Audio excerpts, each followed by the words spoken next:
Barney history fans, welcome back to another episode of the Spots of Love podcast. The person who is joining me for conversation today as part of our History Fans Revival is another amazing Barney fan, content creator, a good friend of mine. I told you guys on the first episode that, when we started this podcast, it was all a hyper focus on the fans. And then we started to deviate from that a little bit by introducing and talking to cast and crew from the show, which is always great. But for this special kind of revival of the podcast, I wanted to make sure that we went back to the core of why we started it. And that brings us back to wonderful fans that we get to talk to here. So the guest today is none other than the wonderful, amazing, TheBarneyDesk. What's up, man? How are you? I'm doing swell. How you doing, man? I'm good, man. It's wintertime here, which I think it probably is for you too. And so there's like snow and all of that ridiculousness. So trying to stay out of the code, but doing good nonetheless. Oh, well, it's I live in Canada, right? So it's like that times like 30, 100 million. It's great. I've heard people, now that I've spoken to a few people who know I'm Canadian, be like, hey, you guys, you have those polar bears there? No. We don't have polar bears here, but you'd think it's very cold. Our summers are minuscule, and our Halloweens are like slippery. Really? Oh, I've been out trick or treating there when I was a kid, and the ice is so bad. We're sliding down like an entire long stretch, dressed as Toad from Mario. Anyway, what an experience! That's crazy. So I live in Nebraska. Omaha is my city. So, and we're like in what they call the Midwest, and it's like you can have all the weather in 1 week. Like it could be snowy, and then tomorrow it's like 40 degrees and like sunny and warm, and then it's like raining, and then it's snow again, and you're just confused because you don't know what's going on. And it's like that's the typical weather for us all year long. It's insane. You might even call it a sunny, snowy day. Wink. You might. I thought you were going to go to the Four Seasons day, but that works too. Yeah. Oh, yeah, I could have done that. That would have been a better one. both of them work. Yeah, they're applicable. And thank you so much for agreeing to sit down and do this for us. I had no idea that I was going to bring this podcast back until I started talking about the revival of history fans a little bit. But when I decided to do that, thinking of what we should do throughout the month and what the fans like, you were one of the first people that came to my mind of like, I got to get them on the podcast to talk to them more in depth about, your history with Barney and that kind of thing. So I really am appreciative of you agreeing to have a conversation with me, man.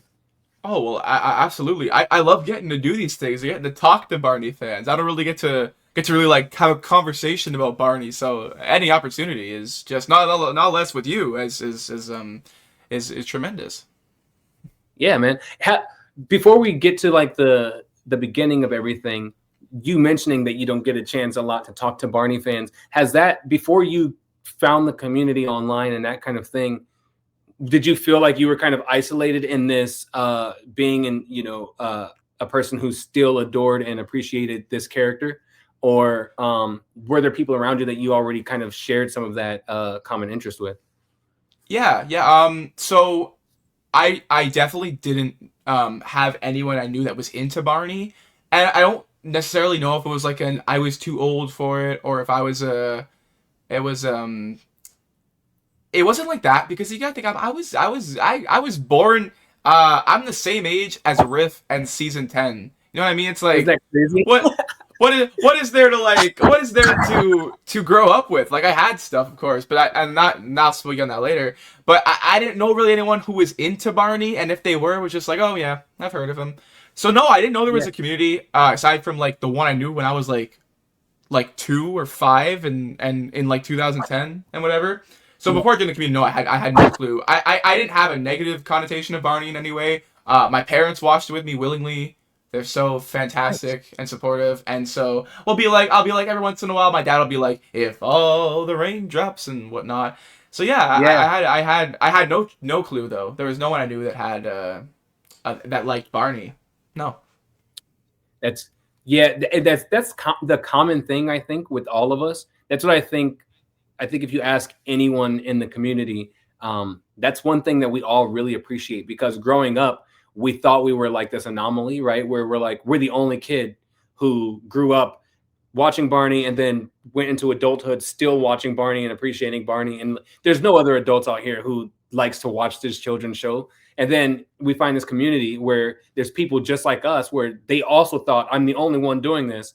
And I think that's what's so inviting about the community that we have, is there's people that we get to find common interest in, as far as what we liked with the show and what we didn't like, or our critiques, but also the fact that we're not alone in the world of people who still appreciate this character that was so impactful for us. Even people, like I was born in 93. So I was at the very, very beginning of the start of what Barney was. 2006, I'm guessing, is when you were born then? Yeah. You're right towards the end of what Barney would have been, but we still all can have that common interest and enjoyment and support it for each other, that I think is pretty cool to be in a community like this one. Absolutely. I think it's I met so many great Barney fans who just have so much they can offer with a conversation.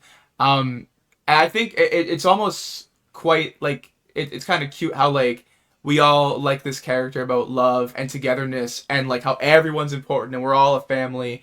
And we find this place, we have this community here, and we can do so many amazing things. And not only in regards to the show, but with each other. Like I am now acquainted with people who I watched their Barney videos when I was like 4. Like, yep. And that's crazy to me. Like, people from all stretches of life, all different ages, but we all have this common interest. And it's all so close to our hearts that we all just have the best foot forward going into this community. And I think that's what makes the Barney community like one of the most special places I've ever gotten the privilege to be a part of. For sure. And we'll talk more about that here as we get along. But let's go back to the beginning. This is how I always like to start the podcast, talking to anyone that I decide to interview. But going back to the beginning, what was your introduction to Barney? What's the earliest memory that you have of this character, and how you began on this journey that you are on, that brings you to an adult now who still enjoys this character? Yeah, sure. So I had a lot of older cousins who were into Barney, and so a lot of my family members, extended, had tapes. But I've heard, and this isn't what I thought, but apparently when I was like 1.5, my grandpa bought me a VHS tape at a yard sale, and I watched it. I don't recall it being like a big deal at the time, because I don't recall anything. But I do recall being like one of my first Barney memories was that my grandma, other side of the family, my Nona, had a copy of Campfire Sing-Along, and she'd use it as bait to get me to come over to her house and be like, I have your Barney tape. You just gotta come over to Nona's house and we can watch your Barney and we can do all this stuff. I was just talking to her like a week ago about it. I'm like, no, you never used to do this. She goes, oh yes, Barney, the purple guy who did the thing. I'm like, yeah. That was definitely how I got started into Barney. And then it was just like, it was just kind of upward from there as I got into like probably my 3s and 4s. I remember really resonating with the look at me, I'm 3 at the age of 3. And then, my parents were so fantastic. I think I'm Canadian, so that's already less of a reach than America has. And I was born in 2006. When I was 3 to 4, the show was ending. We were getting stuff like Big World Adventure. Yeah. Big World Adventure. You know what I mean? So it's like my parents would like scour, like, I don't know if they knew the internet yet. I don't know if they were into it yet, but they would scour yard sales and family members to get any piece of Barney merch they could get their hands on. I remember specifically some Barney Halloween costumes that were released, I think in like 2007. There was a Barney, a BJ, a Baby Bop, and they got them for me. And I wore that BJ costume right out until it was like the leg was like touching my knee. Like I wore it really out, and they were just so fantastic. I got to, and that leads me. Sorry, those suits. I'm sorry to cut you off, but those suits were like very well made. Like those the ones that they did, because I bought my nephew the BJ one around that same time, and they are some of the best costumes that they had done, I think, ever. Absolutely, I like, you never really had a great BJ before that, which I think is odd. And now, personally, I'm always pressed they didn't make a Riff. It would have been the great time, but you live and you learn. But yeah, I think that takes me to where like my big Barney memories was that I've told this story before, but before I went to Universal or whatever to see Barney, when I was 2, my parents, we always used to go to this place called Ontario Place. That's the province I live in. Yep. I don't think it's even around anymore. But Barney, I think this was around the 20th anniversary tour, whenever that was. I think, well, I don't know, like some 2008, 9, something like that. And he would do a show there. So we went up, and it was quite a drive from where I lived. And we get there, and it's pouring rain, and there's nobody there at the park because it's pouring rain.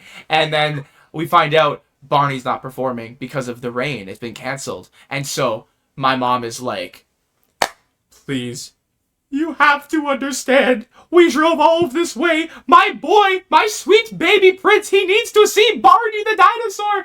And I don't know how she did it. My mom's always been a great negotiator, but she somehow got the show back on. So Barney performed in this outdoor amphitheater in the pouring rain to an audience, a huge audience of me and my mom and dad and nobody else. And that's just, I think, an incredible, I can't believe that happened. My mom says she has footage of it on a tape somewhere, and I really hope she can find it, because I'd love to see it, but that's insane. I don't personally, my thing went away. Shout out to the mom. Let's go. Shout out to the mom, absolutely. I don't, and then it was, I got to see Universal. Apparently I was so moved, I cried. I still remember being kind of scared when it got dark, when he popped out, but then I was cool with it. And then I got to see Birthday Bash in 2010 in what I think was San Diego, Los Angeles. It was one of those things. And I think that's to this day why I still defend that tour despite all of the egregious design choices about it, because I went to it. So, I grew up out of Barney despite... I watched a lot of Boltum custom audios as a kid. I would put on my Barney Halloween costumes and prance around doing the Dean Went clapping song, Yeah. But I grew up. I never turned away from Barney. It was never I hate Barney, I am going to be edgy now and it's going to be great.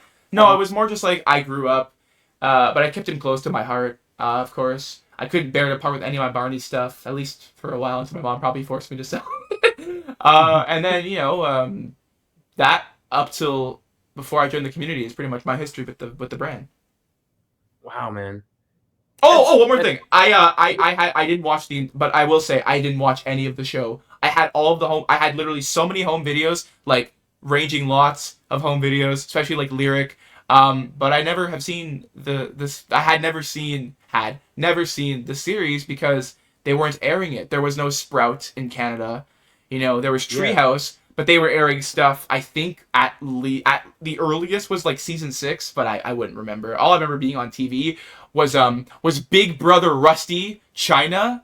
And I think, man, I never watched it. I never got far into it. But I remember being there's a Big Brother, and he's probably Rusty, and he's from China, and that's all I know. I'd find out later, but it's not what it was about. Yeah, go ahead. That's it. It's awesome. So then when did you finally watch actual episodes of the series then? As an adult? Yeah, do you remember when you first decided to look at something that wasn't just the home videos? Yeah, it was February of 2025.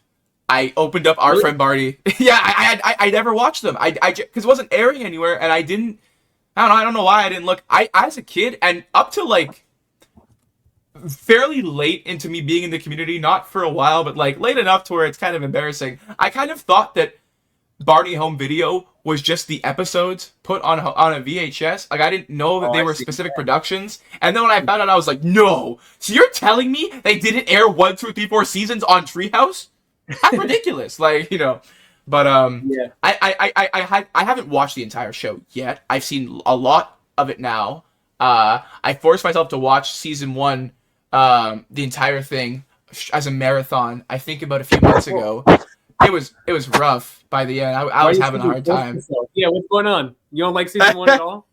Well, not that I think their season 1 is great. I think Barney is probably at its peak as a character for cuteness and fun moments, and performance is great.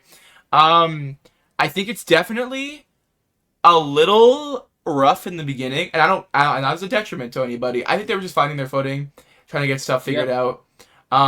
The segues were interesting. It'd be song is finished. Michael goes, "Hey guys, well, I love those cars." let's sing about cars, and then we're in the song sort of thing. But by the end, it got great, and there were some bangers. I particularly love "Practice Makes Music." I wish that one got way more love. What was his name there? Dude, yes. Greg Murray. Was that his name? Greg Murray? My goat. I love Greg Murray. Remember, yeah. The piano guy. He was great. Yeah, Barney's Birthday, of course, was a No one favorite, ever, so that's up dude. there. No one ever mentions "Practice Makes Music." No. I mean, to be fair, there's 30 episodes, so that's already a lot. But when we're talking about season 1 episodes, no one ever talks about "Practice Makes Music" ever. No. You hear the typicals. My family's just right for me. Rainbow Beard. Hop to it because it's terrible. Yeah, Rainbow Beard, A Splash Party. But Going Places gets talked about because it's often cited as the first one, I find too. Sometimes. That's what they think is the first. Yeah, exactly. Yeah, exactly. Man, I'm excited to talk to you because you are a Riff era kid. And hearing what I'm a Riff era kid right now. Yeah, but I like it because I'm like you, where I never grew out of Barney. And because I grew up because I was born in 93, when I was born, season 2 hadn't even aired yet. And my brother was, he's a year older than me. So he was already into Barney. So it was already kind of introduced to me, but I watched it all the way until it was off TV. I lived in a home daycare with my grandma. And so all the kids in the daycare watched PBS. So every generation of kids were watching whatever the next generation of Barney and Sesame Street and that was. So I saw all of that stuff from the beginning all the way through to the end. So I appreciated Riff and liked the addition to him being on the show just as much as I appreciated the classic stuff. So, but it's fun to talk to someone like you who came up in that specific era and talking about the classic stuff, because I honestly think most of the fans who grew up with the classic era of Barney, they're just biased because they were born there. They're not very open-minded about anything else a lot of times. And so it's fun to talk to someone else who is a little bit less biased because, I mean, that wasn't your childhood to grow up in, that it's a little bit more interesting to hear what your viewpoints are on things like season 1. Absolutely. I would agree. I think I can present, one of the most interesting perspectives. I don't mean this. Someone else was in my shoes, because I didn't grow up with not that I didn't grow up with season 1. I had Barney's Birthday. I had a few. I grew up with the entire show at the same time. Like, everything was all laid out. Like, after the show, by the time I really got into Barney, so it would have been I was in 3 or 4, 2009. The show has effectively pretty much come out. So I had the entire show on display, and I grew up with all of it. So I don't have a particular bias. I didn't towards a specific era. So I wouldn't have rose-colored. Truthfully, I didn't even recall the Riff era that much when I first joined the community. I've just watched a lot of it now. For whether that's for enjoyment, for research, for Riff, but we'll get there. But no, I really like to talk about how the show, as unbiased as I can be, right? Everyone's always biased. Everyone will always be biased, but as unbiased as I can, right? Yeah, for sure. So you started watching at least some of the episodes February of this year that we're currently in. Is that when you also joined this community too? Because I remember one of your first videos coming out, and Hedge and Kaylin and I were like, where did they come from? The videos are just perfect. And it's like, where did they just drop out of? Who is this person? And it was like a mystery for a couple months of us trying to figure that out. But was that your introduction and coming into the community at that same time? No, I had been in it for a bit then. I can tell that. So I joined, I believe, soft launch, joined the community in, I believe, August of 2024. Okay. Very minute. I didn't know anything. I wasn't claiming. I claim it. I went into the community thinking, I know Barney. I watched Sonic Hog as a kid. I know about it. I'm great. I come in and I find out I know nothing. Absolutely zero, zilch, nothing at all. So I was just, for a while, I was just kind of listening to what others were saying and learning, and I was absorbing, and I was like, this is really interesting. This is kind of interesting. There's more here than I would have thought. So as a kid, there was this video I watched. It was called The Evolution of Barney Theme Songs, and it was fine, probably when it came out, because it was made when I was a kid. I remember watching it clear as day all the time. But I got taken down or something like that, and I was like, I really liked that. I have this like hyperfixation on the theme song specifically. I don't know why. I can't explain it. But as a kid, stuff I would just put in the tape just to hear the theme song and then like pull it out right after. It's crazy. But but I was like, yeah, I'm just gonna make one for fun. I'll put it on a dummy account. What's a cool name? The Barney Desk. Yeah, sure, let's go with that. I'll put it on the channel.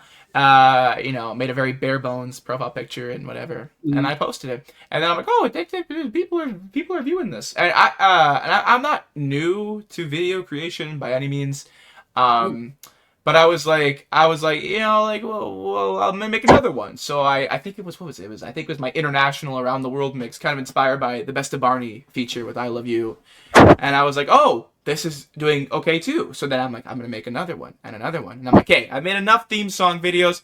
Let's try it. I'm gonna make a video essay. I never made a video essay really before. I was like, not like how it is. So I was like, okay, I'm gonna try it. And then I tried it. And then I made another and another and another. And then I started like finding my footing of what I like to talk about. The more I learned and the more people enjoyed it. And I was like, cool, this is great. And over time, I just really wanted to try things that I would have wanted to see as a kid. And that's where I think a lot of the love of making the Barney Desk comes from, is that I'm getting to do stuff that I would have wanted to see as a kid growing up in early internet. Well, no, sorry, in early YouTube, not early internet. I'm sorry, early YouTube. And I think that was what got me into it. And then I joined, Facebook groups and Discords and whatnot and learned. And, that's kind of how it happened. And the more I learn, I would say I'm like a 70%, like I know 70% probably of the Barney facts that most like super historians know. I'm learning all the time more stuff. And that's the goal, right? Like and that's what I want to make with my videos. Especially my history videos. I want to preserve this really fascinating history that no one's talking about. But I want also it to be appealing to not just the people who grew up with the brand when it was running, with also people who didn't maybe just, have a passing knowledge of Barney. Like a lot of the Barney videos I had seen prior to joining the community, like I found we're very much just focused on very bare bones history videos. I don't mean any of the Barney creators right now. I'll say that right here. Before that was just like very bare bones history videos that kind of glossed over things. Nothing to the level that I've seen today. And I was like, I want to bring some to that. I want to try, I want to try rankings. I want to try tier lists, and maybe I'll do some history deep dives, or maybe I'll do some fun sort of what if these characters did this sort of thing, or maybe some music and a very experimental project I tried recently that we'll get to be talking about later. I'm sure it'll come up, but it's really given me the chance to really be creative and interact with this brand I loved as a kid in a whole new way. And I can't I can't be more grateful that I've been given this opportunity to do so. And to meet so many great people. Yeah, for sure. Man, that's great. You came in, so it sounds like you came into the community right when we were starting to burn it down. Right when August of 2024 was a crazy time because I've heard the stories. And I'm trying to think at that moment, it's very interesting that you joined when you did and hadn't seen this show. And kind of sad that you didn't see. We had a podcast before Purple Rain. It wasn't really a podcast, I guess, but called The Worst Barney Episode. Yes, I've heard of series, that. Right? I've seen a few of them. Yeah, and my goal with it was, as much as we love Barney, we're always talking about all the great stuff that existed with Barney, and we were like, and that's perfect. But I knew that as real fans, there were things where we're like, they could have done something better than this, or this wasn't actually that great. And so I was like, I wonder what it would be like if we look at all the episodes and decide which one is actually not really the worst one, just the one that people don't enjoy as much. But putting worst next to Barney's name in big red letters, I would draw some attention. So that's what we did. We offended some people. Some people, enjoyed it. But that started around like June or July of last year. So we were doing that. And then Barney's World leaked. And we went live. and we're showing that. And so that was a whole thing that happened. So it's very interesting that that's around the same time you started to kind of join from the back of the audience, if you will, into the community before you started making your videos.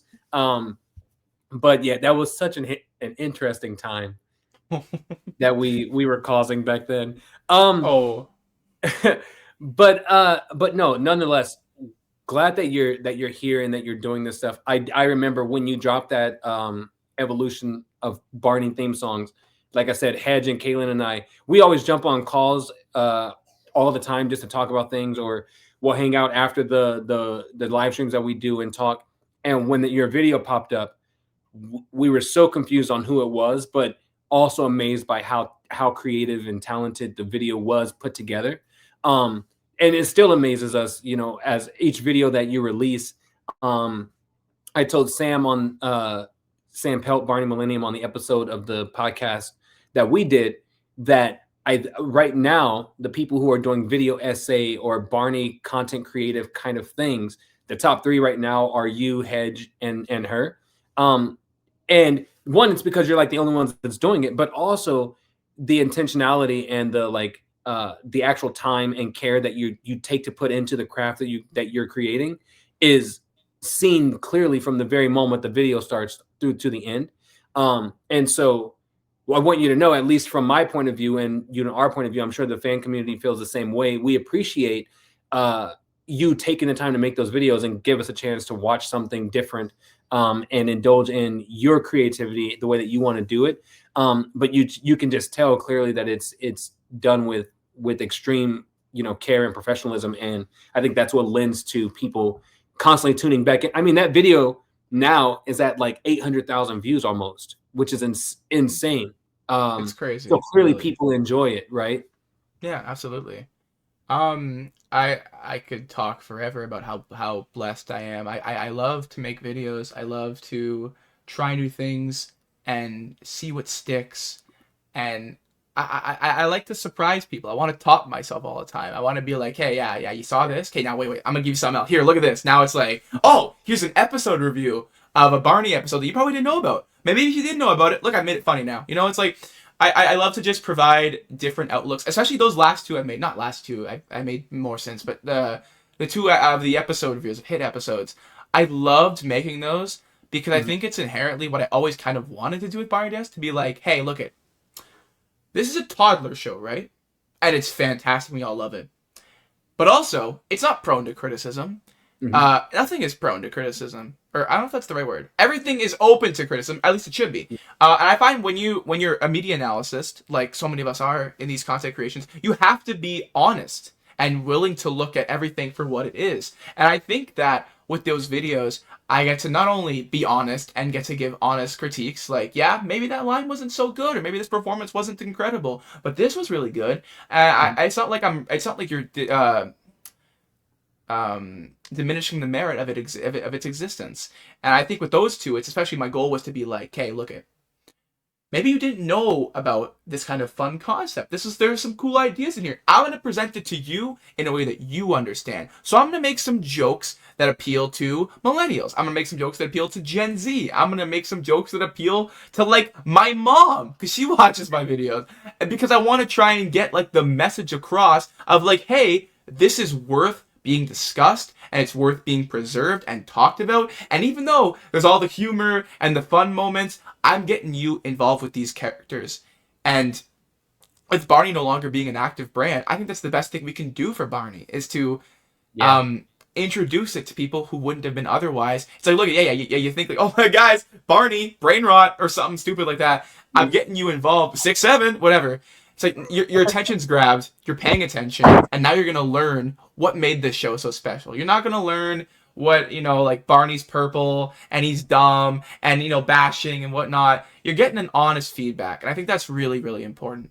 I really do. Yeah, for sure. For sure, man. Yeah, I love that. Before we go further, I have to just make sure, you talked about your grandma and, how she would have the video to bring you over to the house. And you called her Nona. Is that actually what you call her, or is that like a Barney's World kind of shot? Because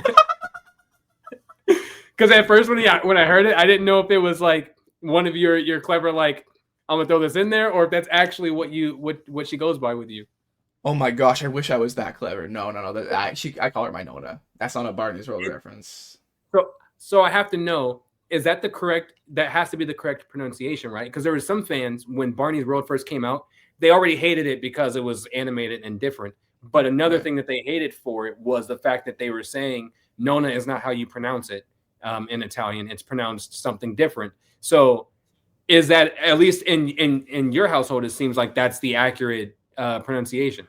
Well, like, I wouldn't cite me as the source. I'm not Italian. My Nona is not Italian. She is French and Canadian. And I don't know why she's Nona, but there's like 3 grandkids before me. I had no choice. It's like, hi Nona, hi Papa. This is what we're doing.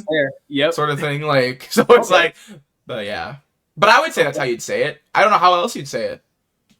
Well, one person, Jen Pollard, I'm sure you know of. She pronounces it with her grandparents Nunna, I guess. I have no knowledge of any of it, so I don't know who's right or who's wrong. Or I was kind of on the fence of going, there's no way that they would just incorrectly give a name of a in a different culture in a show like that with no research. But then also, there are many ways that Mattel would do that. So I didn't know if it was a thing or not. So I was just wondering. It was interesting. That's what you I would say I think I think anyone's entitled to all their grandparents, whatever. Like, I've heard Gma lately, or Gigi. Well, that's like cool. Where it's like I think the popular pronunciation is Nona, but maybe you call yours something else, and that's cool. But I would think that I would gather, I think they called the Barney's World character Nona, and that was how it's pronounced. And I mean, there's literally a Barney song about the many names you can call your grandma or grandpa. So, of course, have you heard the song before? Yeah. So I mean, so it's like you might call her grandma, or maybe even Anna, or some. Oh yeah, yeah. So it's like, no one cares. I was just wondering if, I think for me, I have more of an interest of going, is Mattel that stupid, or like, are we just well that's what I'm saying. You never know. It's like it's a fun toss up that continues to be tossed up. But okay, let's move on. You mentioned it early on that you are the same age as Riff. I just talked to the guys yesterday going, man, it's so weird that Abby Cadabby joined Sesame Street and Riff joined Barney, both in 2006. And next year is 20 years that they've been around, and it doesn't seem like it will be, which is insane, right? And so that's very interesting to me. You are like a major Riff fan, right? I dabble. Why is more so than other fans like to admit? Everyone likes to give them a hard time, and I just think a lot of them, I think they're being very, very facetious or sarcastic about it more than like actually hating him. But there's a lot of people who didn't like him because he was such a new addition to a very, very old and established kind of setup. What is it about Riff that what's your appreciation for Riff? Why do you appreciate the character so much? I'm taking a drink for this. Give me a second here. All right. This deserves a long explanation. Okay. Just kidding. Okay. I understand people's dislike of Riff and jokey dislike of Riff. I've heard the most common opinion is just that he's like okay, but like unnecessary. That's the opinion I've heard the most. Mm-hmm. I'm convinced that anyone who earnestly doesn't like Riff has not watched the show when Riff is in it. That's my. But I also know a lot of Barney fans that have watched those seasons that don't like them, which there are reasons to dislike them, undoubtedly. But I think with Riff, the thing is for me is I find Riff so inherently interesting because I find him like compared to like other characters that get introduced in a long running show that like like a Pooh from Fairly Odd Parents or Abby Cadabby. Yeah. Well, actually, I don't know anything about Sesame Street. I'm not even gonna touch that. Maybe she's like, I have no clue. I'm not even gonna touch it. But with Riff, it's like there's not even like discourse. It's just no one knows who he is. And I I could say so many things I like about Riff. I like his voice. I like his theme song. I like his design. But I also think he's one of the most emotionally rich characters in the Barney canon. That's a very crazy thing to say out loud because it's a toddler show. But I think Riff, in his seasons, not only becomes the heart of the show, but is the protagonist of when he's appearing. This is a very take. I'm gonna really explain this out. I think by the time you get to the hit seasons, BJ carries a lot. Like he's really funny. I love hit BJ. He's like, I think it's really interesting what they did with his character. How in the early seasons he was sort of like not annoying to the viewer, but like in universe rambunctious and annoying. With his drum and whatever. Yeah. And then by the time you get to the hit era, he's somehow become the straight man, and he's always annoyed with somebody else. And he's like, I think that's so funny. What an evolution of his character. Yeah. But I love BJ in the hit era. Baby Bop is like, I think I make a good joke of it on my videos that I don't like Baby Bop. I don't dislike Baby Bop. She's just my least favorite of them, but not that I dislike her. It's just like I find she just has the least to offer. Like her shtick is what it is, and there's not much more beyond that.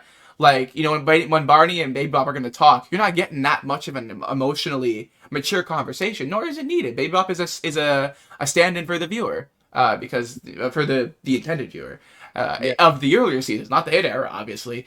Barney is a cardboard cutout that has a voice box attached to it in the hit seasons. Like he comes in, he comes in and goes, "Yeah, guys, maybe we should all be friends. Maybe we should do this." It's like I could talk so much about Barney in the hit seasons, but I can enjoy the hit seasons because I'm not watching them for Barney. When we go from season 6, episode 30 or whatever it is, to season 7, episode 1, I no longer care about Barney. He is not why I'm watching the show anymore. Like, and that's why probably season 7 is my least favorite of all of them, and I know that's not popular, but Cardboard cutout. That's something that needs to be remembered. Yeah, wow. I think that thankfully when Riff comes around, the show gets a lot more interesting, which also comes at the point when a lot of stuff gets even worse. Like Barney as a character is a lot worse in season 10 than he is in season 7. But Riff has so many so Barney has no layers to him because he's stale bred. Baby Bop is a child. BJ is the straight man. So BJ has a bit of depth to him. But I find Riff undeniably the most compelling part of those episodes because he's the most deep. He likes music, but he's kind of shy. But he loves his passion so much that he's willing to try and push away that shyness, try and lock it down, and hyperfixate on what he's into. But oftentimes, it's shown that isn't the way to go. You can't always push away everybody else. I recall, I think it's Glad to Be Me from season 10, where there's this really great moment I like in the beginning when Riff is kind of just like standing by himself and Barney's like, what are you doing, Riff? And Riff's like, well, I'm watching these guys have fun. And he's like, why don't you have fun with them? And it's like, well, I don't know them and I'd like to know them, I'm not that forward. And I don't know, I wasn't a shy kid per se. I was very, I wasn't a shy kid at all, actually. I was very outgoing. I would can around my house. But I find relating to Riff a lot in the way of he's everybody. Everyone is Riff. We are all Riff. We are part of the Riff Nation. Because Riff is all of us. Because we all have our things that we love so much, but that stuff gets in the way of us from achieving. Caring, I think, is a really good episode for Riff. That's the one where it's Barney's birthday, except it's not a big deal in this one, we've decided. Like it is in all the other Barney birthday episodes. And he has this insecurity about, he can't get Barney a gift, so he makes him one. But he sees all these like purchase gifts and he thinks maybe mine's inferior. And he goes outside and he sings this song. And while I give this song a lot of like jokes because it's like very emotionally deep for a Barney song, it's interesting. It's so interesting how it works. Like, and he comes, and I think Barney and Riff have the cutest dynamic. Like this sort of like, learnt family, like this sort of like caregiver and little boy, because Barney's not his dad or nothing. Like Riff has parents who I think probably died off Presumably, screen, but yeah. I'll talk about that later. But like Barney looks after Riff in a way I don't find he looks like they have a connection I don't find is the same with the other dinosaurs. Him with Baby Yeah. Bop, he's her teacher. Baby Bop is a child who needs to be taught. I've always thought that Barney only tolerates BJ or he feels pity for him because Baby Bop is a lot to handle. I've always thought that. That's always my interpretation of their relationship. Barney only tolerates BJ because he comes along with Baby Bop, but he also pities BJ because Baby Bop is a lot to handle. But Riff, I find there's just this connection between the two of them that is very unique, and I love watching it unfold. I think Riff's adorable. I think he's so cute. He gets really good songs always. I haven't heard a Riff song I didn't like. And I think people overall, aside from just a personal bias, because I didn't like Riff. I don't know if I mentioned this before. When I first got in the community, I didn't like Riff. I actually really didn't like Riff because I thought he was what caused the show to go on its downcline. Because they introduced this new character and the show got worse and it got canceled. That's what I'm sure a lot of people think who don't know any better. When I did research for my Riff video essay, that's when I realized there's a lot to like about Riff, and then it just grew from there. And now I'm like, I've made Riff such an integral part of who I am in relation to Barney, because he's almost like he reminds me of myself. He's this like lovable, rambunctious, full of energy, music lover. He hears music and everything. I live my life through music.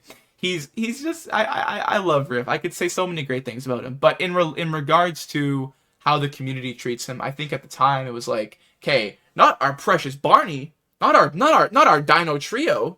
We can't. And I think that Barney as a show had ran so long, something was going to change. It didn't matter if it was going to be a good or bad change. Something was going to change because it needed to. You couldn't have kept going with Barney while keeping it the same formula as he did in season 6, as he did in season 3, as he did in season 1, etc., etc. You have to always evolve with the times. Did they evolve correctly? I don't know if that's debatable. The season 14 theme song exists. So it's like, did we? But I would say that's overall my consensus on all of that. Yeah. I've gotten a lot of odd glances. I think Riff, there's a lot to love about Riff, and I think people, if they gave him a chance, they'd realize why he's such a likable character. But a lot of people don't like to give him the benefit of the doubt, and that's why I think that's the inherent thing with the hit stuff in general, is people don't like to give the hit stuff a chance because it's not what they grew up with, and it has flaws. You're right, it has a lot of flaws. Very, very confusing choices. But are you going to tell me right now that Barney seasons 1 to 6 is perfect? Yeah. Because if you do, I'm not going to believe you. It's because it's a nostalgia thing, and I understand that. Nostalgia is a very powerful, very weaponized tool. Mattel would know. But yeah, I don't think I have much more to say. I think I'm rambling. So yeah, no, I think that's what I mean. I think you're absolutely right. It's the bias that we were talking about before. A lot of people who dislike Riff, they largely blame Riff as the downfall for Barney. And I think that's the only reason why people dislike him. But Riff was never a bad choice. The show made bad choices, right? Riff was inserted into a show that was already tumbling down a steep hill. Exactly. Had he been introduced in a more organic way or earlier into the series or things like that, he would have been invited, I think, into people's hearts a lot easier. But because he was introduced as honestly trying to save the show that was already dying, it was already like the odds were already stacked against him. It's kind of sad. He tried to save the show, and people just think he ruined it. Yeah, that's so sad. But then it's also I don't know. I have not met many Barney fans, and I'm sure they probably exist, who grew up during that actual era and actually watched those shows on TV at the time they were airing and didn't like Riff. The only people that don't like Riff are people who stopped watching the show when they were younger and came back to it, or they were adults looking at it from their adult viewpoint, which is valid. The kids, like I said, I grew up in my grandma's in-home daycare. So the kids that were around Barney at that time appreciated Riff just like they did the other dinosaurs. My kids love all the Barney eras and they like Riff just as much. So I don't know that people who were actually actively watching the show at the time that it was on, that was in that actual age range, if they actually did dislike Riff or not. It wouldn't have made any sense that a 3-year-old wouldn't like another dinosaur character when the dinosaurs were what we tuned in for. You know what I mean? Yeah.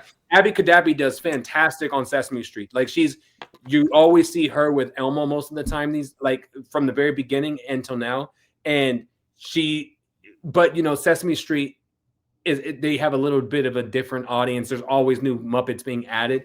That no one hates Abby Cadabby that I've ever heard, but Riff, I just think that it's because the show was dying. He was inserted at a terrible time. And I don't know if you know the history, but the actual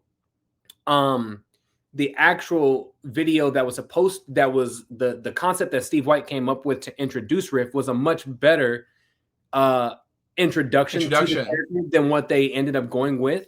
And then they introduced him to us like 4 times. Like they just kept going, hey, okay, here they had the movie, and then they had a featurette on the movie, and then they had the actual episode of Welcome Cousin. And it was like, bro, how many times do we need to and then they introduced him on the Let's Go tour in the second of that. So it was like, bro, how many times do we need to introduce this thing? Then there was Hi, I'm Riff on DVD that came out in 2008, which was like 2 years after. Why did they call it that? I have so much I love Hi I'm Riff. Ironically, I have like several. I almost thought that was gonna be my item when you asked me to bring an item on. I was almost gonna use like my 10 copies of all the different variants of Hi I'm Riff. That should have had Welcome Cousin Riff on it, not this terrible clip show. But it's what it is. But it's odd how they introduced him like in Welcome Cousin Riff and then in Let's Make Music. I think the implication is that Welcome Cousin Riff is the first time we're seeing Riff like in universe, and then Let's Make Music. It's just a bit after that because the other dinosaurs don't act shocked when they see Riff. It's just like, oh hey, it's Riff. What I find super weird, and it's like it's hard, it's dumb to point out continuity in Barney, but it's also kind of fun to kind of take it that seriously. In Best of Barney, they cite Riff's introduction to everybody as being in Let's Make Music and not Welcome Cousin Riff, and I find that so odd because Let's Make Music came afterward, like when they were filming them. I know it came out first, but still. No, you're right. Go ahead. Well, I was just saying, like on doesn't obviously count, but on the what is it? Barney's Greatest Hits Asian tour, they introduced Riff twice because they cut together 2 different shows where Riff gets introduced at different points. So Riff gets introduced in Space Adventures, and then he gets introduced in the Let's Go tour, like because they cut from things. So it's like in the first act, Riff gets introduced. In the second act, he comes back like, "Hey, I love the Asian tour Riff. I don't know if you're familiar. I've watched a lot of Asian tour Riff. He's so short." He's so cute. Yeah, man. And like there's a lot of clips from like the mall shows there where like I noticed specifically Riff does whatever he wants. He's not following any choreo. Like I watched a clip of Dino Dance where it's like first you hop, and he's just going like he's not even hopping, he's just like waving his arms.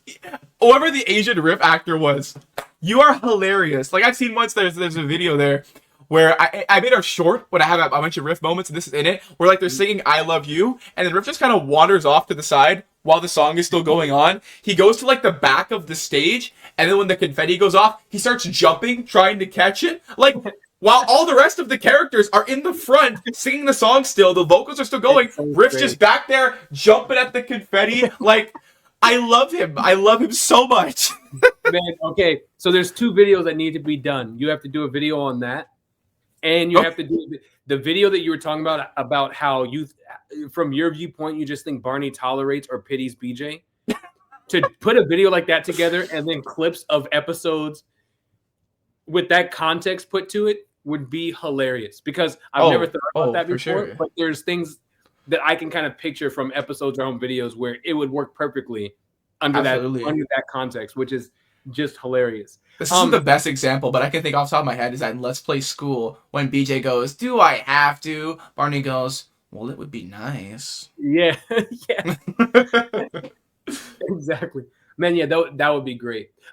Another thing to your point when it comes to Riff, you were talking about him being this emotionally invested character is an interesting thing to say, but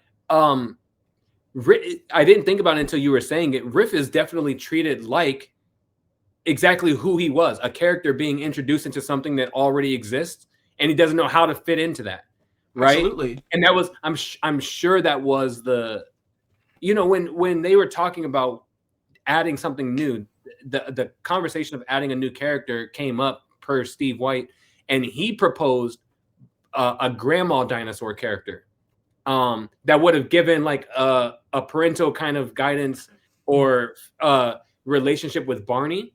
So not Barney being the only adult, but another adult dinosaur, which I think would have been a very interesting concept.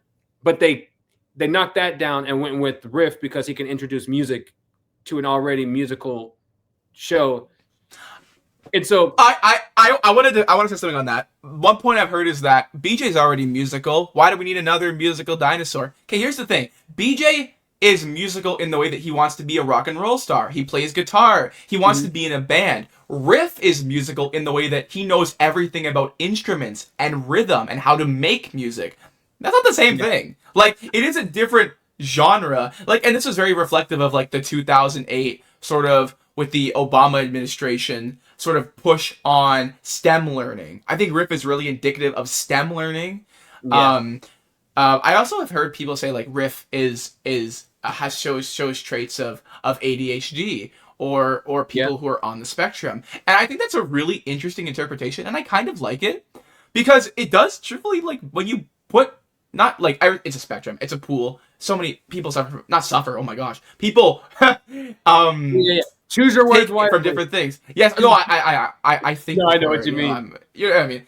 People take from all different parts of the pool, and so, but a lot of the things that people commonly associate, like I have ADHD, so yeah, I'm not targeting guys. I'm with you here.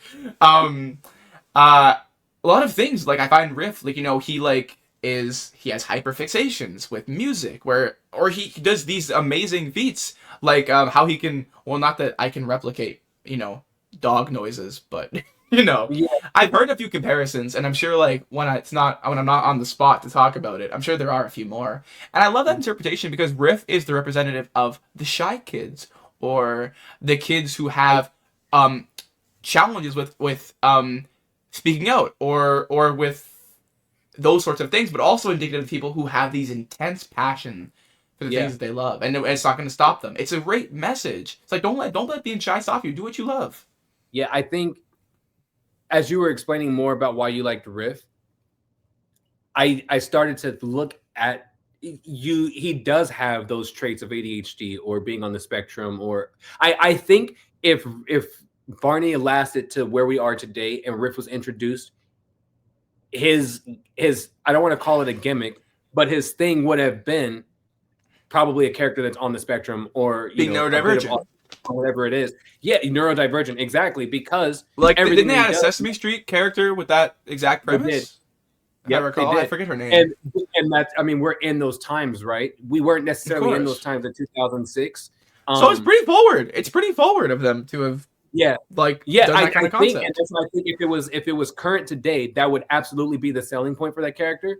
But in 2006, much like in 1999 and before that, the understanding or the taking seriously of kids who were on the spectrum or who are neurodivergent, it was grossly underdeveloped. Yeah, people didn't care like they should, and now we're kind of in a world where they still don't care like they should, but there's far more people that do, and there's far more adults who identify with that, who speak out for that. That I think if Riff was a new character on Barney's World today, let's say, I would like to see him in Barney's World if they're going to keep doing it. But if that was a thing, like if he was a brand new developed character in today versus back in the time that he was, that probably most definitely would have been a selling point for him. I think, I believe they misstepped when they focused more on music for him instead of his inventor side. Like, he was also an inventor that I think they. Well, the inventor thing came later, though, didn't it? Like a bit later than his music thing. It was right away in. Like, it's in season 10, but I don't. Yeah. Well, no, you're right. Because he invented, like, in special skills, he invents stuff with music. Like, I don't know. I think the whole thing should have gone more together. Like, where it's like the inventor was the music was intrinsically linked with his inventor side. because that was the whole idea. He's making music, and that's what separates him from just liking music. Yeah. All in all, I've always loved Riff. I don't know if people believe me. I think I've told this story before, but I remember one morning looking in 2000. It was 2007. I hadn't seen season 10 yet. Looking in like this sale ad is what we call them here, where it's a stores. They used to put them a lot in newspapers. A store has all the stuff that's for sale, and so I'm looking through, and Let's Make Music and Let's Go to the Firehouse are right next to each other as like new DVDs. And Riff is obviously right there on the front cover. And I remember like being, dude, in 2006, I was 13 years old, right? So I was far past the age for Barney. But I remember being super excited about those videos. And my grandma went out and we got them. But I had a dream one time that there was a new character with Barney that I couldn't see, but I could hear their voice. The minute I watched Let's Make Music and you could hear Riff, but not so much see him yet in the hot air balloon, it's the exact same like voice that I heard like in a dream when I was younger. So that was my immediate connection to like liking the character more than just, okay, I always like when new things happen in shows that's been going on for so long, but just that fact of like, I kind of had this, I don't want to call it a vision because it sounds weird, but like I heard this voice in my head long before this character was ever introduced, that it's given me this connection to the character that I adore the character just as much as the other ones. So I think a lot of Riff hate is absolutely forced, but I just don't have the capacity to argue with people about it all the time. I think it's funny how this kind of echoes that David Joyner story about his dream with Southwest Airlines and Barney breathing. Like, that's all I was thinking about. I'm like, this is the David Joyner story. He had a vision of Michaela Dietz. Yeah, but it's so true. And so I remember watching that video and I was like, oh man, I heard this. I remember telling my grandma, like, I heard this voice in my head long before that character ever existed. And so music's always inside my head. I wish they would have created another girl presenting dinosaur character. But I think that would have given Baby Bop, Baby Bop would have changed as a character, having that, like having another one of her versus and like Barney being the adult, or my siblings don't want to really, and cousins don't want to deal with me. If she had another dynamic, I think that would have added more to what her character was. But all in all, I appreciate Riff just the same. So it was exciting to me when you started making videos or talking about your love for Riff, and I'm like, finally, someone who has some sense about this. But we've been doing this for a long time. I still have some more questions if you're good with still moving along. You go right ahead, my friend. You talked about seeing Birthday Bash. That's the only show I ever saw in person. And at the time that I saw it was 2011. I was 18 years old. I took 7 kids from my grandma's daycare, and none of them cared when Barney came out on stage, which I think speaks to, they were Barney fans, but I think it speaks to, we were in nearly an empty theater. This is the second leg of the tour, so it's after they updated to the hit suit and all of that stuff. I had already heard the soundtrack because I had gotten it from, I honestly think it was Drew Pierce, Sonic Hog, back then, because he had been to the show, and so he shared it with me in the email. So I had already heard the music. But I remember seeing that show. What were your thoughts on that show when you saw it for the first time? Okay, well, I mean, as a kid, I probably forgot most of it after it happened, truthfully. But, like, as an adult, I can talk more about it. Well, or at least my experience. My parents, I've heard 2 different stories, but I'll say the one I think actually happened, because my dad says one thing, my mom says another thing. So, what I believe happened was that my mom was on the internet, and she saw that Barney was having a tour, and it was coming to Universal. And, like, not Universal, but, like, the one that was in LA came at Universal City Walk. That was the theater. Apparently, it was where the Grammys were held. I didn't know that.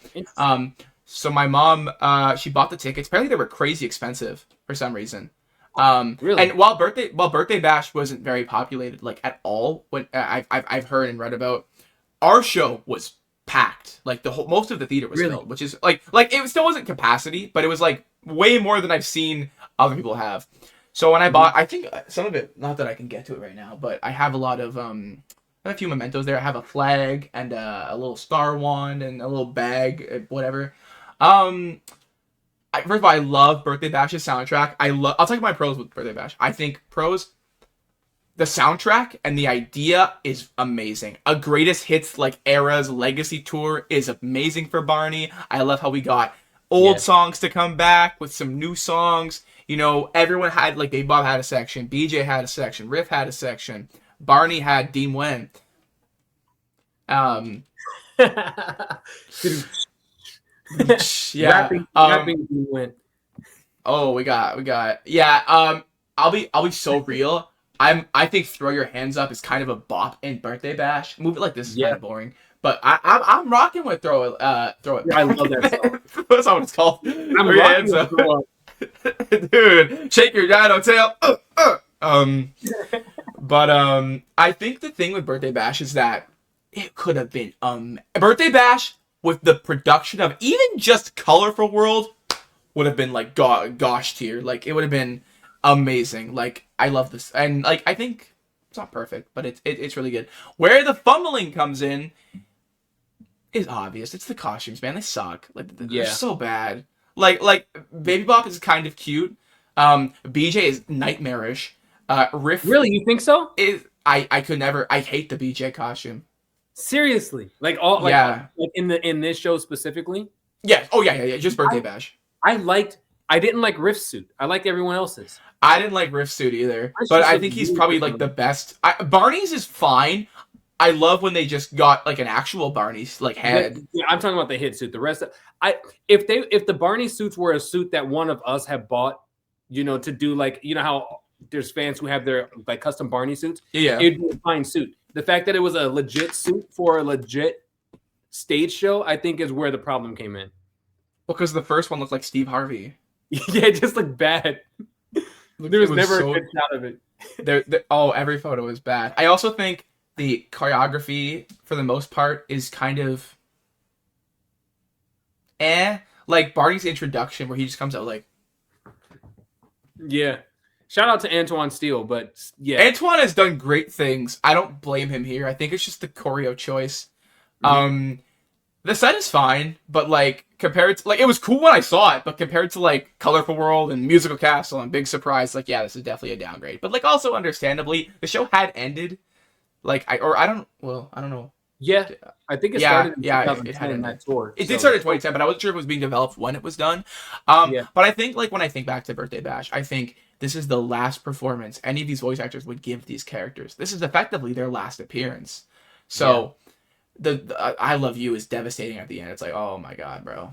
Like, we got them all saying goodbye, and Barney telling us, echoing his speech from Barney in concert, where he goes that we'll always be with him. I'm like, that's such a perfect way to wrap that up. It's beautiful. Yeah, it very much did feel like they knew it was over before. I agree. Before the public knew that it was over, you know, because in 2010, no one knew the show was done. They were airing season 14, so we're thinking, at least in my mind, I was like, oh, that must mean they're getting ready for, like, they're building a new set, or because they always took a year between, or a couple years. Yeah, do something between the big shifts. I knew it was going to be like that was it, but now that you look back at it, it definitely reads as such. I think the biggest problem with Birthday Bash, I think the cons come in aside from the costumes. No, I think the costumes included was the fact that they outsourced it for the first time. Yes, all their other absolutely. shows were not outsourced, but when you go to V Corporation, who is known for putting on primarily Sesame Street live shows, that's really all this show really was, just replacing all the songs from Sesame Street with Barney songs. It really was just a Sesame Street live. You know, it's a very minimal show, just more music based. You had someone writing the show who I don't think they had any history in writing stage stuff. I believe they were the writer for Barney, but Steve White had done 4 out of the 5 stage shows that had been done up to that point. So there was already a precedent to be filled that they weren't going to match anyway. No. I think that's where all the cons start to come in, just by outsourcing this. The writing is not strong. No, that, and then you outsource it to V Corporation, so they're building their own suits, it seems like. So that becomes an automatic downfall. The best thing about this, I believe, is the soundtrack. You can skip Icy Creamy Ice Cream. I thought it was cool in 2010 as a black kid listening to Barney rap. It's not that great there's no reason to change a song to a rap song. But the rest of that soundtrack is I think is amazing. Like it's great I music. agree. I agree with you. I think Cleanup is terrible. Yeah, exactly. Why are we chanting it? Just sing it. But like, so some bangers. Rock and Roll Star is a fantastic one. I think that's a highlight, truthfully, of the entire show. Colors All Around is pretty good here. Um, If All the Raindrops is kind of cool. Someone to Love You Forever. Oh my gosh, I would say one of Dean's best performances. That means a lot. I wholeheartedly agree. I wholeheartedly agree. The reason why I think I enjoyed it so much too was because at that time I was doing Barney birthday parties and daycare performances, mall performances and stuff for free, like with my suit. And so I would take the soundtracks and dance and sing along, like dance along to those.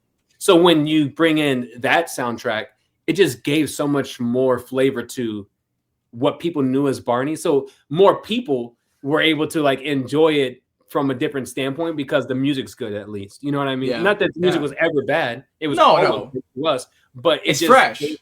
Exactly. Yeah. That's exactly the word I was looking for.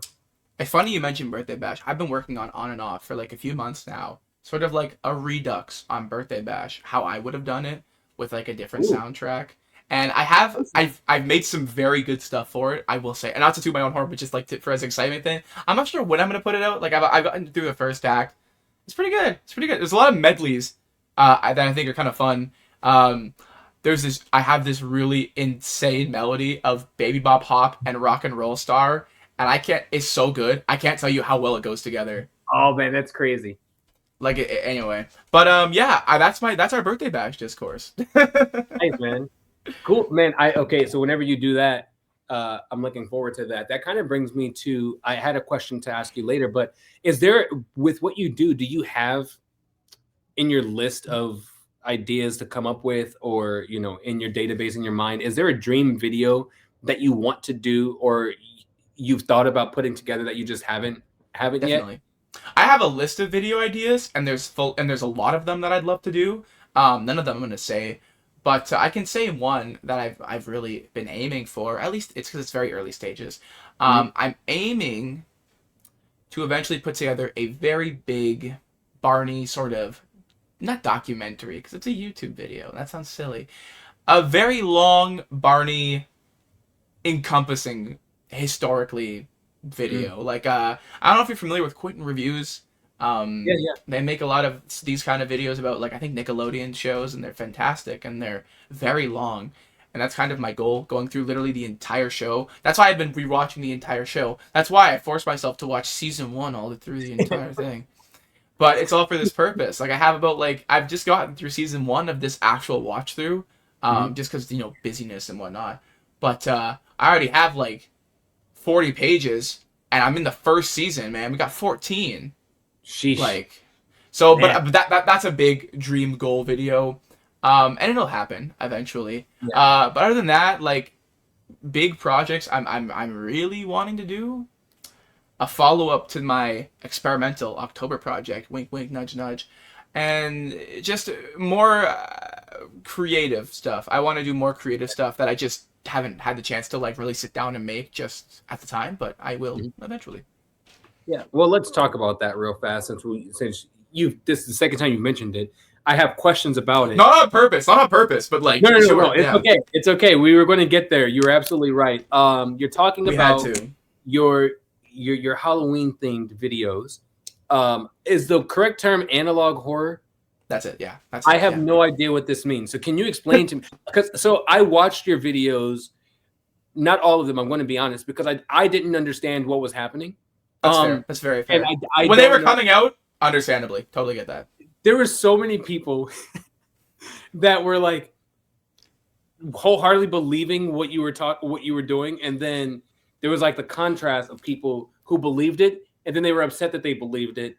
And then they watched again, and like it was that cycle of things happening. I don't know what I don't want to say I don't know what the goal was. I just don't understand what analog horror is. So can you explain what the thought process was behind those videos, okay, what inspired it, and what they were so meant to do? I will, but I want to ask, did you see like the final thing of all of it put together? That would kind of no, I didn't. Make I didn't know it was the final thing. My bad. There is. I put it all together as like its own film. It's very lot of views now. So if you ever get the chance, check it out. It'll make everything will make a lot more sense, because the idea was I'm a big fan. Like, I love Barney, but I'm also a big fan of horror. Very odd contrast. And I'm also a filmmaker, and I always was like, I want to find a way to really get into filmmaking with BarneyDesk. I want to be creative, do something unique, right? And so I'm like, guys, I'm in my chat circle, and I'm like, guys, like, what if I did Barney horror? And they're like, instantly, that is the worst idea you have ever had. Don't do it. People are going to be upset. The community is going to exile you. You're going to get hung on a riff-shaped cross like you're donezo. And I'm like, okay, but hear me out. I'm going to do it anyway. And I remember there was so much pushback, and they were like, Tyson, don't do it. And I'm like, look, just hear me out.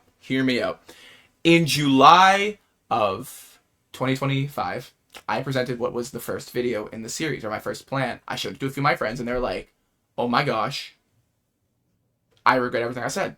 Keep going, try it. And I'm like, okay. So the idea I had was, how can I make a horror-themed project about Barney while being respectful to Barney and Cheryl and Lyric and Lions and Hit, but also that's effective? Like, it's sort of that mindset where it's like, how do I make religious Christian music without it being not very good, but also religious enough so it's like a balance? That's like the first thing I think to my head. So I was like, you know what we're gonna do? I think Barney has a very distinct look to it, and if you twist it just enough in a certain direction, you could get something a little frightening out of it. So analog horror, as it's described, is a genre of horror storytelling told through an analog perspective, whether that's through VHS or radio. It's horror that mimics the look and feel of something from analog, anything analog. I brand it as analog horror. It's a little bit of digital horror too, which is the same concept, but like early internet. So I was like, let's do this.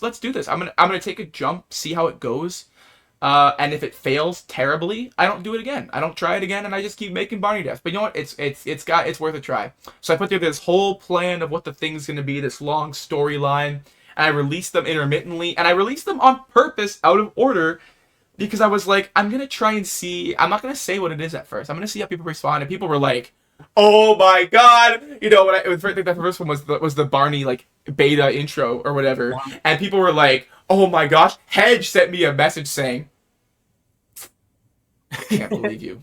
I was like, and so I was like, I thought initially, like, when the final part was going to come out, I was like, dude, people are going to hate me. I would never talk to any people again.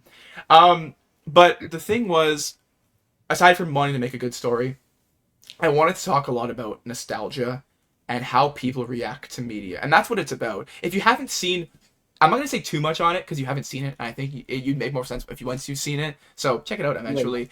But the whole story is kind of about just this one character who grew up with Barney, was made fun of for liking Barney, and so this somehow turned into this deep-seated, harbored resentment towards what is the other, what is those who have wronged him for liking Barney. It's a story that a lot of us can relate to, but I think it's also, I pushed that way far into, like, to where it becomes not exaggerated, but where it becomes it's dangerous, it's unhealthy. And I was trying to do a play on fan culture as it is, and it's not like I'm like, oh, this person is based off of this Barney member. It's like, no, it's like that's not what I'm doing.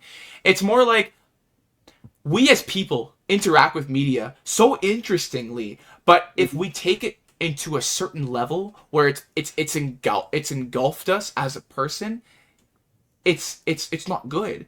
So picture somebody who, they say, like this character, which was the point, whereas like this Barney is all they have, and as they grow up, it just keeps digging, and the vines of the Barney brand are growing inside of them, and now it's fueling their everyday. I think that's really not good. I'm not saying don't love the stuff you love and don't have passion. How hypocritical would that be? Look at me, but I think that's interesting, and so I'm like, it's very experimental. Barney fans may not like it. They may be offended. They may think I'm trying to dig them. I never was. That was never the point. Thankfully, that wasn't the interpretation most people got from it, thankfully. Yeah. So it came out, and it wasn't doing super well as the parts kept going, because I think people were really confused. But I was like, I'm going to see this out. I put together it all into a cohesive film. I called it Friends Are Forever, which makes sense if you've seen it. Yeah. And then I'm like, I'm going to just put it out on October 31st. It's gonna do what it is. At first, I opened my YouTube studio, and it's the worst video performing, and I'm like, oh gosh. It's like, if this is the chart, right, this is the average, it's like right here. And I'm like, dude, okay, well, just not do it again. So I went away for the weekend to do something. And then I check YouTube studio, and I'm like, oh, it's getting higher. It's climbing. Now it's above the average. Now it's doing gangbusters, and it's getting however so many views a day.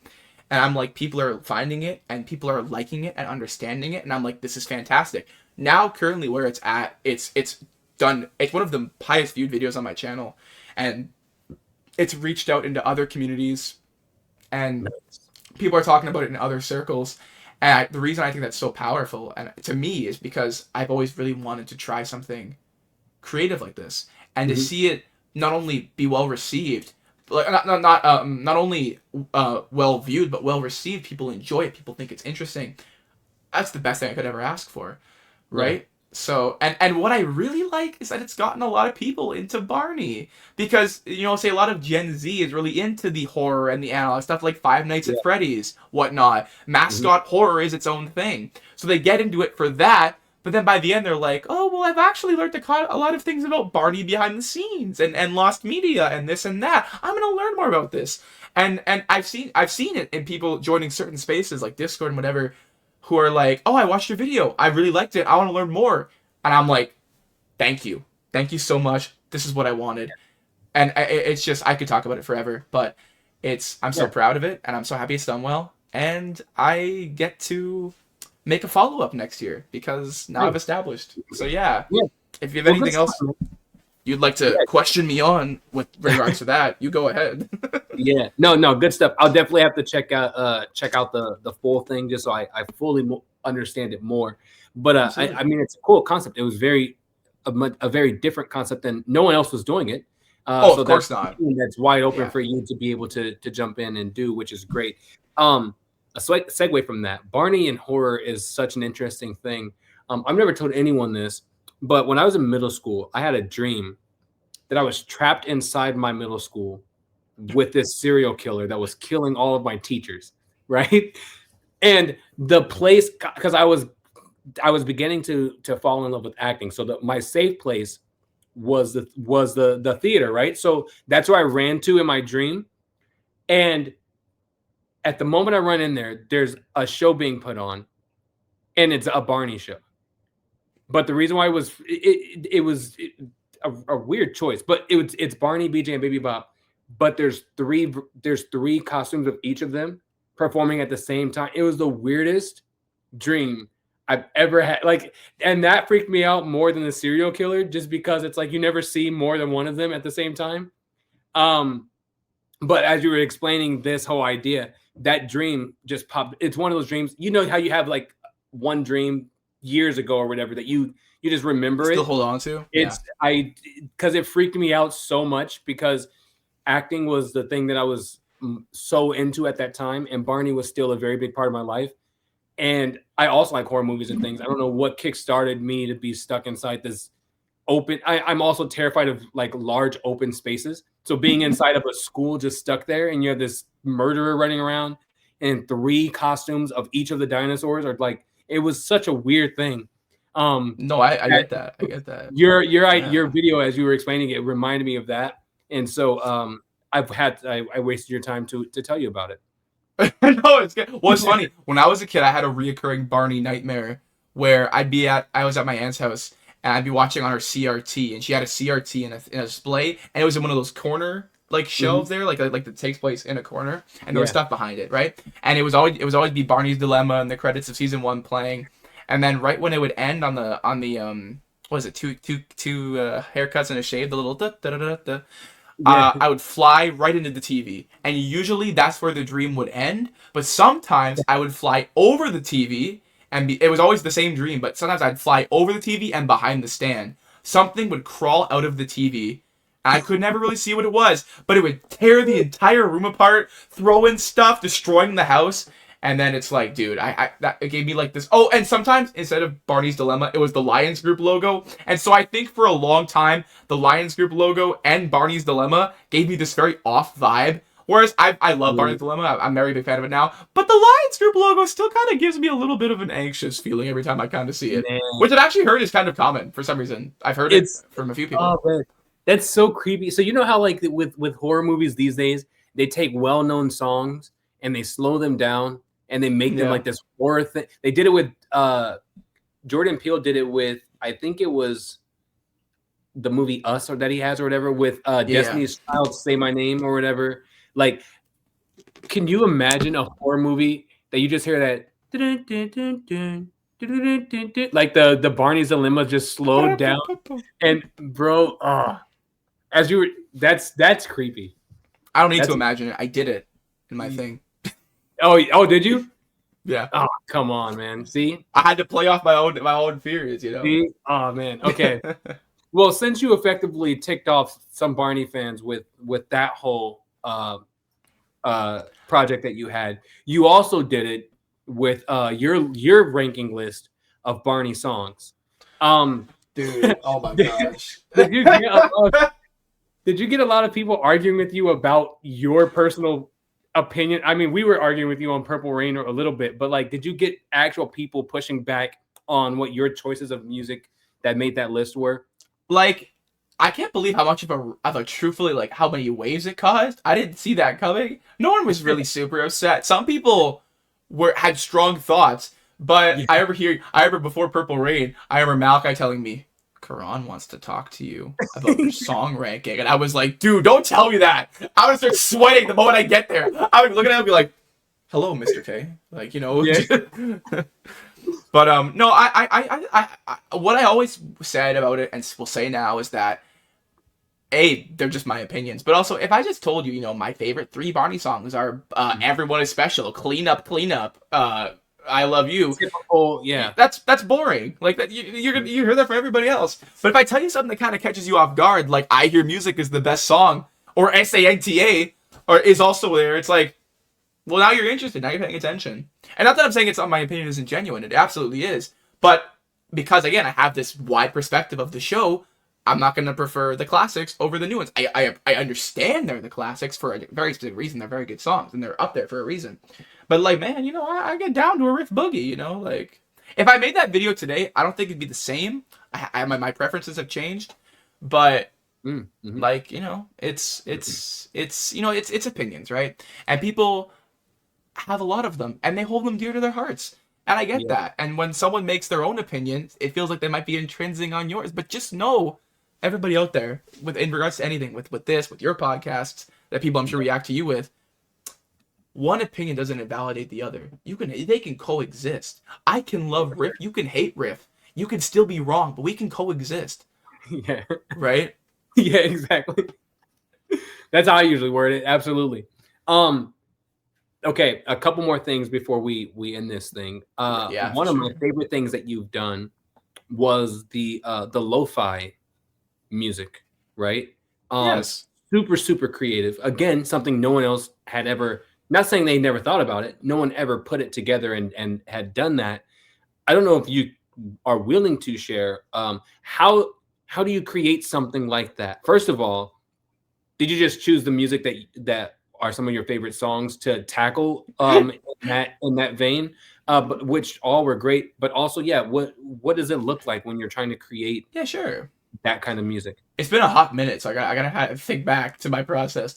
So I just picked. I picked songs that I liked, and B, a lot of my videos have music in them that's kind of that I've made, like that are different like covers of Barney songs because it avoids the copyright issue.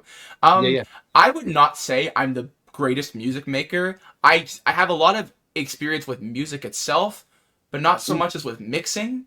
So what you'll notice if you notice any of the stuff I make, it always has a piano or a keyboard at the forefront. Very, very, and there's a reason for that. And I'll let you in on a little secret. It's because I can only play the piano. So everything is just based off the piano. So it's very unorthodox. I don't have like a specific way of doing it. I've just arranged a lot of songs. So like Iron Music, I've arranged it a lot of times. I know how the song is very much in my head. Yes, all day long till I go to bed. I'm sorry, I didn't have to. But, it was. You had to do it. So a lot of it is just like plugging my keyboard in, learning the chords, and then tweaking them later. Or I tweak it like MIDI based. I used GarageBand for some. Once I tried a trial of Logic Pro, and I got really confused. I hate Logic Pro, bro. And a lot of it is like Final Cut Pro filters, and just sometimes occasionally I'll get a friend of mine that I have in real life, or a few friends of mine to play like a saxophone, because I can't play the saxophone, so I'll have that in as a part of the instrument. It's very unorthodox. I wish I knew more, but it's just a lot of like playing stuff, see what's good, tinkering with digital tools like reverb and distortion and noise to try and get something. So I'm truly not the most confident with it. So the fact that people like it makes me really happy, because I'm glad. Yeah, no, man, it's fantastic. I've even taken it and played it when I'm taking my kids where we're just going on a drive or something, or I know it's a long trip that we're about to go, not traveling anywhere, but just like throughout the city, going places like all day. I've taken it and just places on to do. Yeah, there you go. But no, I've taken it and turned it on, and my kids enjoy it. But it's just fun to just listen to when you're not doing anything, when you're doing something just as background music. Like it's wonderful. It's such a simple idea that amazes me that no one else has thought about it before. But it's also just a very, very well done thing, and it's very enjoyable to just listen to. So easily one of my favorite things that you've done. I've heard that from many other Barney fans too, that listen to it and that still listen to it when they're just doing things. But yeah, it's such a great video that you put together, as is everything else that you do. So thank you for that. Before we get to your Barney item and we close this thing out, you released a video very recently. I think yesterday was a recent, maybe, about the new Barney Christmas album. And you said one thing in that I think a lot of people also identified with, that I never thought about it until you worded it the way that you did. But you said it's very much sounds like Corey is singing in a Barney voice, not singing as Barney. And when you said that, those were the words. Like, I've always tried to. I'm friends with Corey. I'll take. Yeah, me too. I don't want to say. I interviewed Corey a couple months before he got the job with Mattel. Not saying that I'm the one that helped put him out there, but I'll take the credit. And so it's cool that he has that opportunity. Mattel has overstepped very much in the creative process of what it means to allow someone to be an artist in whatever that form is, whether it's voice artist or the guy who's in the suit. We've seen that with their ads and things that they do, where it's cool to see, but there's also something, excuse me, that always feels like it's off. And I never could really place what it was.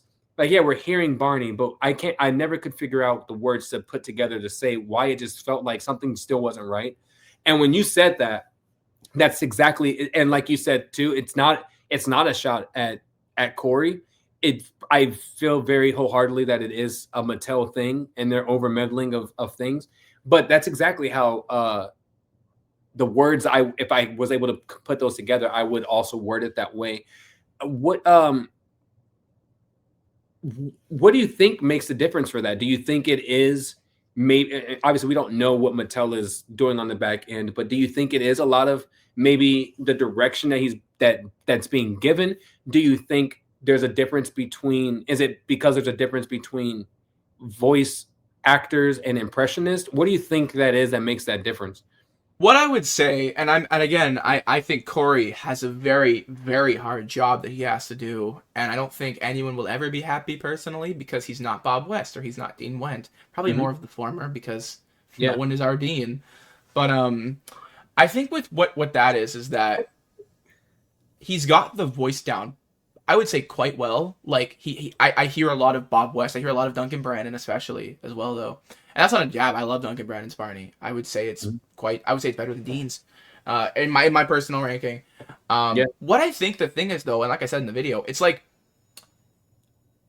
if you taught a computer what Barney sounded like and told him to sing a Christmas album, that's what this sounds like. Not like you told the computer to listen to what Barney sings like, but what he sounds like. Like, I'm not trying to say this is an AI cover, but like the kind of methodology is the same. It's not. It sounds like someone Barney voicing a Christmas album, not Barney singing a Christmas album. I think I would say like either it's that Mattel is giving him no direction and he's just kind of having to do what he can, or Mattel is so intrinsically on him about how they want Barney to sound that it's resulting in this sort of mismatched, very pitch corrected, and not that I don't think Corey can sing, I think pitch corrected because they want to. Pitch correction is just done overtly and not needed nowadays. I think the latter is much more prevalent because we know that with the recent relaunch they want to tone down Barney. Like Barry Duke's performance as Barney is I'm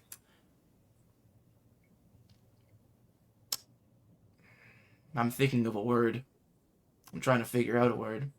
Barry Duke's performance is very it doesn't move much. Like in that Barney's World video, we got buy my Barney's World goodies. Like it's very minute. They want to tone down the character, which I think is so strange. And I also thought it was strange when Hit wanted to tone down the character, because that's like the entire idea. I think it's a lot of Mattel meddling. Yeah, I think I'll say it. I think it's just boring, really.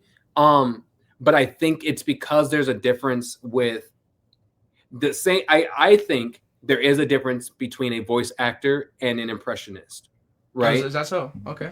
I think if you are a voice actor who your challenge is to get an image of a character that no one's ever seen before, and you have to give that character personality and a voice and distinction, that's a difficult task, right? And then if you're someone who you're mimicking just a voice that someone else had to curate, that's different, right? That's right. I also think there's a difference as it compares to Barry in the suit. Is David Joyner and Voss and Carey weren't costume character performers, right? No. But they trained and learned, some more than others, to the degree of what it means to be in a costumed character suit. Same with like Carol Spinney when you think of Big Bird. Yeah, it's a puppet, but he's in his suit. Yeah, that's different than an amusement park costume. Mascot, right? Yeah, absolutely. A mascot. And it's a puppet. It's really a big puppet. It's not just a thing you can walk around in. Exactly. And Barry came from the world of mascot costumes put into this puppet. And I think that's the trouble that we're having, is not that he can't get better with it, not that Corey can't get better with it. I'm sure they could both get better with it if they given proper training. That's exactly what it is. It's Mattel's consistently dropping the ball, not even just on classic Barney. We see it with Barney's World all the time, that they drop the ball on so many things that they could easily just put a little bit of ounce of care into it, and it would be amazing. The Barney album, to me, Kaylin and I were talking about it yesterday, and I said it very on when it first came out. It sounded, if it was a Barney's World album, I wouldn't be upset with it. It sounds like it probably was going to be. 100% it was a Barney's World album that they realized, oh shoot, we're winding down the relaunch with we're winding down Barney's World. We're not doing the more with it. Okay, let's put classic Barney on it in like 3 weeks. Let's get it done. And you see, and I commented on your video, the voices of the kids that are there are literally the kids from Barney's World. It's Absolutely. Those kids. I didn't notice at first because I'm not like a Barney's World fan, but after listening, they are. Neither am I. But it stood out. And then Kaylin, who's an over Barney's World fan, he pointed it out even more, and I was like, that literally is them. So it makes sense that it probably most likely was a Barney's World thing. And that's what makes it even worse for Corey too. If that was the case, where they go, oh crap, let's pivot. Let's just have Corey record these songs real fast. We got 3 weeks. And that it doesn't set anyone up for success in that way. But you're absolutely right how you led into it. Corey and Barry will consistently always have a barrier that they have to break down because of the lineage of people that came before them that did this character, that they automatically had monuments of work that they would have to get over, that they'll never be able to achieve it, no matter how much work they put into it, because everyone is always going to look at it in that comparison of Bob and David first and foremost, and then as you move into the other ones. But they're trying something, and I think that's a testament to, if nothing else, that they're at least trying the best that they can do, from what I can see, to bring that character to life, even with all the stipulations and things in place that might be causing them to be hindered in what their creativity is allowing them to do. But anyway, before we wrap this up, man, as always, I ask people when they come on the podcast to bring on some Barney item that is the most important or most special to them, to share with us. I know you have a couple things, but share with us what you have and just give us a story as to why those are the items that you chose. Sure. So I'll say this was a very hard thing to try and figure out what to do. I literally 3 hours ago, I was like, I got 5 options. I got to narrow them down somehow. So I have to.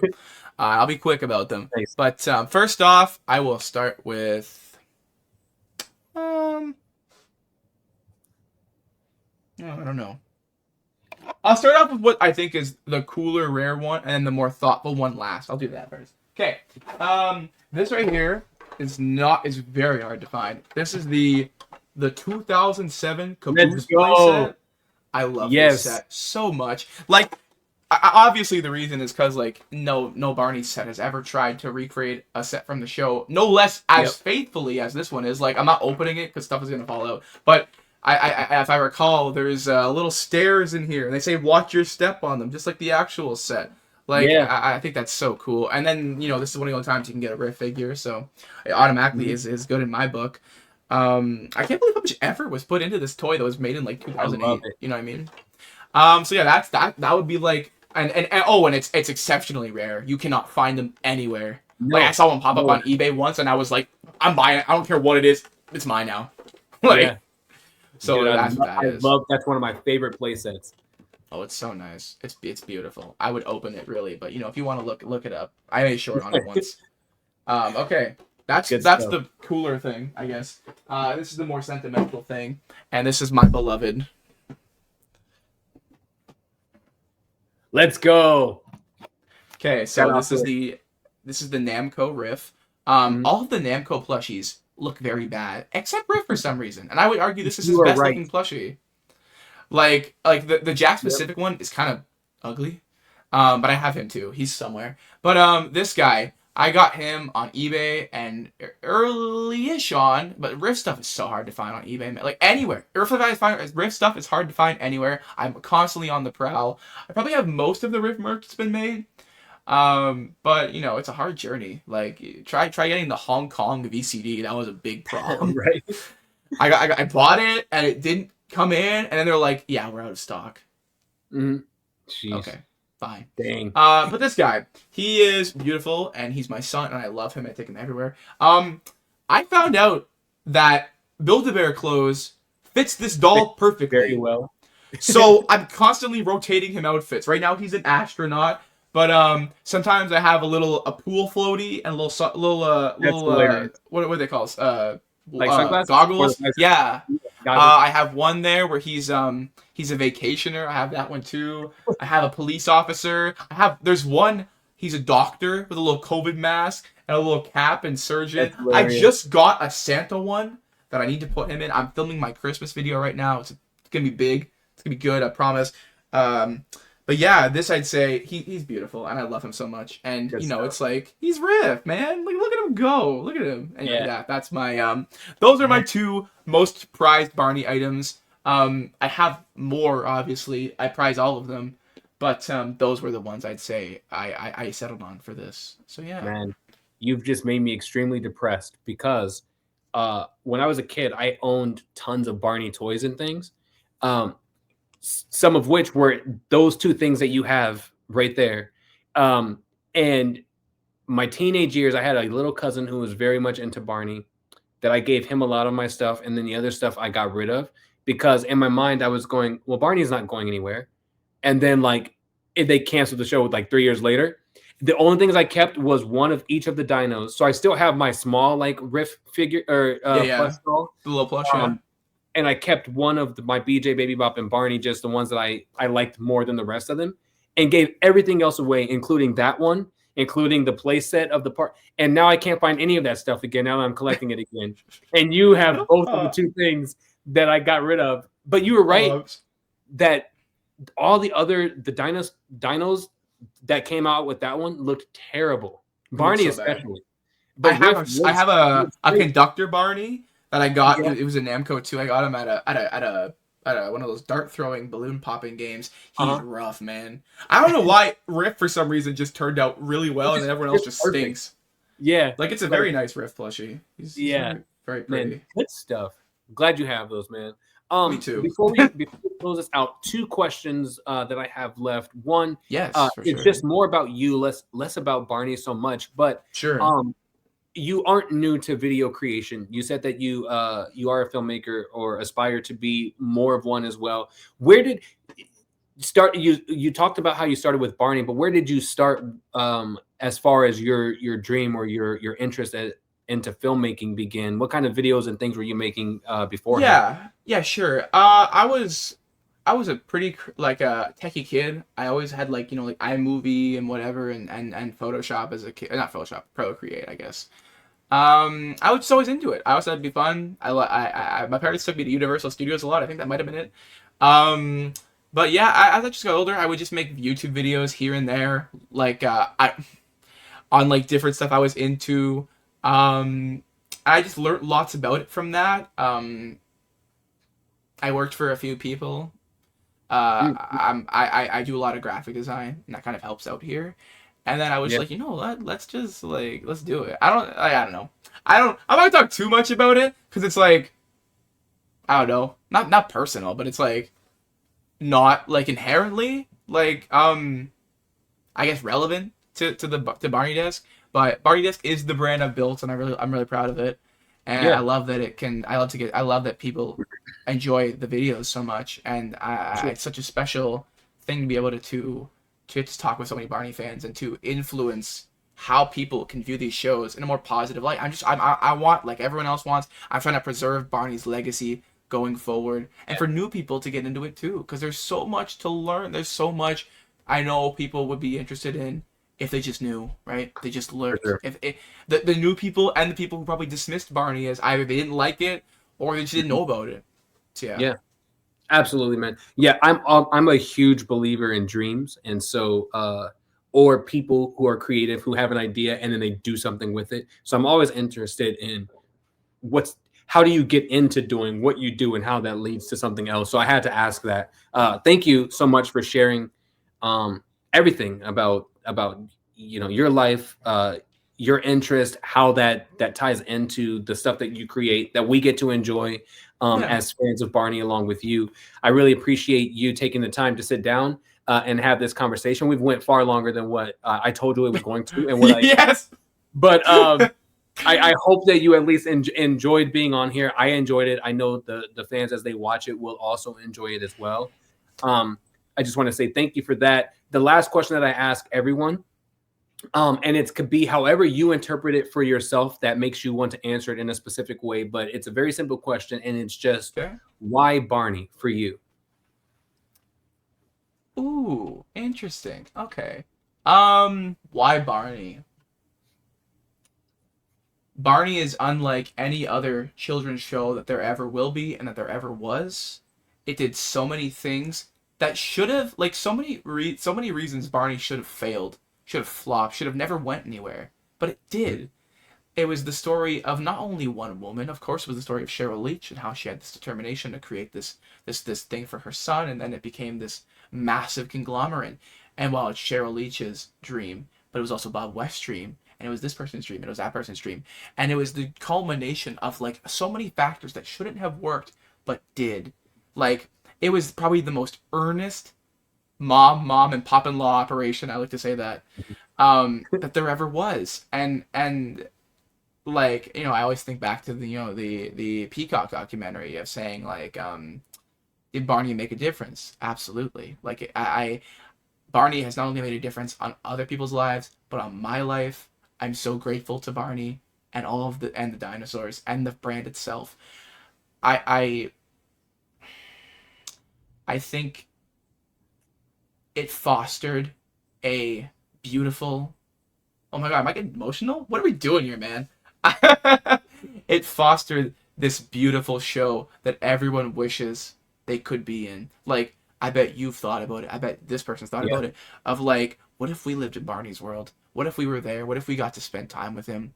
What if we got to do all the fun things with Barney? And I think to myself every day, I always think, Barney held my hand growing up, and now I've let it go, and I'm in the world, and I just hope I'm making Barney proud. And he's like, I'm okay that I let go of your hand. I'm watching. I'm proud of you. And that is what I've always hoped and wanted. And so I hope, Barney's watching and he's enjoying it. And I hope that people keep enjoying it. And I'm so grateful to Barney, man. I talk about it forever, but I have been talking about it forever. So I think I'll leave it there. I'm so grateful to Barney. Yeah, man. Awesome. I don't think there's anything else that needs to be said. That was a perfect answer, a perfect way to end the podcast. So I'll just end it with saying thank you so much to you, the Barney Desk, for the work that you do, the care that you put into the things that we're able to consume and enjoy on our own. But also thank you for allowing me a chance to sit down and talk to you one-on-one about all the things that you do. I really appreciate it. I hope that you enjoyed this as well.